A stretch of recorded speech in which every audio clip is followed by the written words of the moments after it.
જગતનો તાત એ કુદરતના પ્રકોપનો સૌથી વધુ ભોગ બને છે, કેમ કે આ પ્રકોપમાં ખેડૂતોના ખેતરમાં રહેલું કોપ એટલે કે પાક નષ્ટ થઈ જાય છે। વળી સર્વેમાં પૂરતી સહાય મળે કે નહીં એ પણ નક્કી નથી, પરંતુ હવે બનાસકાંઠામાં ખેતીવાડી વિભાગે શરૂ કર્યો છે ડિજિટલ ક્રોપ સર્વે, કે જેમણે દૂર કરી છે ખેડૂતોની સઘળી ચિંતા। બનાસકાંઠા જિલ્લામાં ખેડૂતોને થયેલી નુકસાનીનો સર્વે તો થયો, પરંતુ સર્વેના ગોટાળામાં 13,000 જેટલી અરજીઓ પેન્ડિંગ છે। આ મુદ્દે ખેડૂતો રજૂઆત કરીને થાક્યા, પરંતુ કોઈ નિરાકરણ ન આવ્યું। ત્યારે હવે સરકારે ખેડૂતોની તમામ સમસ્યાના સમાધાન માટે લીધો છે ટેકનોલોજીનો સહારો। બનાસકાંઠામાં ખેતીવાડી વિભાગે ડિજિટલ ક્રોપ સર્વે એપ લોન્ચ કરી છે।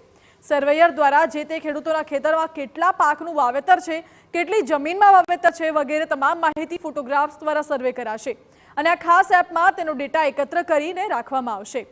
ગ્રામ સેવક અને ખેતીવાડી વિભાગના કર્મચારીઓ દ્વારા કરાતો સર્વે અનેક વખત ગોટાળા સર્જે છે, જેના કારણે ખેડૂતો સહાયથી વંચિત રહી જાય છે, પરંતુ હવે ડિજિટલ ક્રોપ સર્વે પાક નુકસાનીનું સચોટ આંકલન કરી આપશે।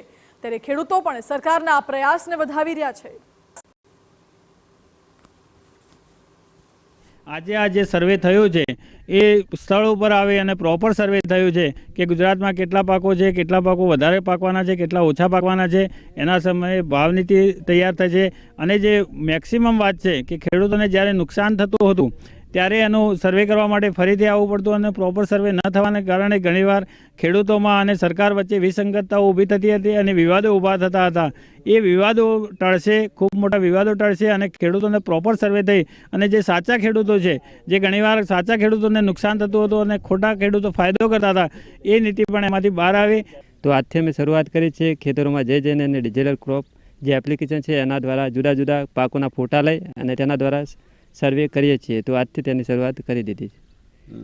આમાં કયા કયા પ્રકારનો સર્વે થાય છે? કોઈ લોકેશન કે તેમાં તમે જે પણ ખેતરમાં હોય, જે સર્વે નંબરમાં હોય તે લોકેશન પર જઈ અને તેમાં જે પણ પાક વાવેલો હોય તે પાકના ફોટા લેવામાં આવે છે અને જે તમારે જે નમૂના નંબર 12 ઉતાર આવે છે તેમાં પાકની જે નોંધણી બતાવે છે ઓનલાઈન ડિજિટલ તરીકે હવે ચાલુ કામગીરી કરી છે। તેમાં હાલ બનાસકાંઠા જિલ્લાના 14 તાલુકાઓમાં અલગ અલગ સર્વેયરો દ્વારા મોબાઈલ એપના માધ્યમથી ખેડૂતોના ખેતરમાં સર્વેની કામગીરી હાથ ધરાઈ રહી છે। ટેકનોલોજીના કારણે ખેડૂતોને પાક અંગેની તમામ માહિતી સચોટ રીતે મળી પણ રહી છે અને એટલું જ નહીં, આગામી સમયમાં પણ પાકનું વાવેતર અને પાક લીધા બાદ તેની કિંમતો નક્કી કરવામાં પણ ડિજિટલ ક્રોપ સર્વે એપ ખૂબ ફાયદાકારક થશે। કેન્દ્ર સરકારનો આશય છે કે આ પ્રોજેક્ટ થકી ખેડૂતોના ખેતરોનું સાચું સર્વે થાય અને તેમને સાચું વળતર મળે। આ પ્રોજેક્ટનો મુખ્ય હેતુ એ છે કે ભાઈ જે આપણે વાવેતર વિસ્તારના અંદાજો જે આપણે મેળવીએ છીએ, ખરીફ પાકોમાં કયા પાકોનું કેટલું વાવેતર થયું, એની વિગતો સચોટ અને રિયલ ટાઈમ મેળવવા માટે મોબાઈલ એપ દ્વારા તમામ ગામોના તમામ સર્વે નંબરોમાં સર્વેયર દ્વારા જઈને રિયલ ટાઈમ ડેટા કેપ્ચર કરીને એની વિગતો મેળવવામાં આવે છે।